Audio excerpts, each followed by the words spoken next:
শরীয়তপুরের জাজিরার মঙ্গলমাঝির ঘাট এলাকায় প্রবল বর্ষণ আর নদীর পানির তীব্র স্রোতে ভয়াবহ ধস নেমে প্রায় ৫০০ মিটার নদী গর্ভে বিলীন হয়ে গেছে। এতে অন্তত ২৬টি দোকান, ১৫টি বসতবাড়ি নদীতে ভেসে গেছে। এতে মানবেতর জীবনযাপন করছে ওই এলাকার মানুষ। তাদের একটাই দাবি, জরুরি ভিত্তিতে অত্র এলাকায় স্থায়ী বেড়িবাঁধ নির্মাণের। শরীয়তপুর প্রতিনিধি মোহাম্মদ আবুল হোসেন সর্দারের পাঠানো তথ্যচিত্রে বিস্তারিত জানাচ্ছেন আবরার মাহি।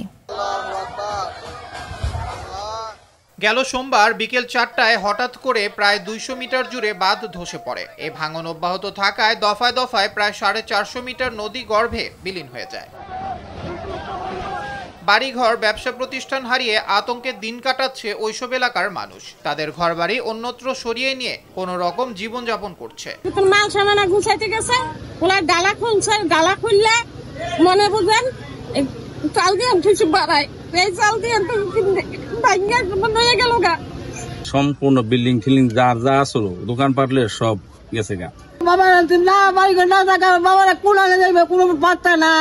থাকার মতো কোনো স্থান নাই, আমাদের বাড়িঘর সব নদীতে লয়ে গেছে। আমরা মনে করি অনেক অসহায়। পানি ঘুরতে 10 মিনিটের মধ্যে দোকান সাফা। বাড়িঘর কোনো কিছু ছড়ানোর কোনো কিছু নাই, সব নিয়ে গেছে নদীতে।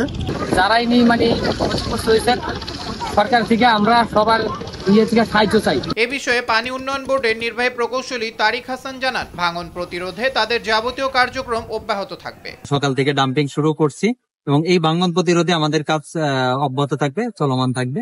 জেলা প্রশাসনের পক্ষ থেকে শুকনো খাবার, নগদ টাকা ও কয়েকটি পরিবারকে ঢেউটিন সহায়তা করা হয়েছে বলে জানান এই কর্মকর্তা। ইতিমধ্যে তাদের ৩০ জন পরিবারকে আমরা খাদ্য সহায়তা দিয়েছি। এছাড়াও আমরা ২৬টি পরিবারে অর্থ এবং টিনের সহায়তা দিয়েছি। জরুরি ভিত্তিতে ওই এলাকায় স্থায়ী বেড়িবাঁধ নির্মাণ করে তাদের গ্রাম রক্ষা করার ব্যবস্থা করা হোক, এমনটাই দাবি ভুক্তভোগীদের। আবরার মাহি, RTV।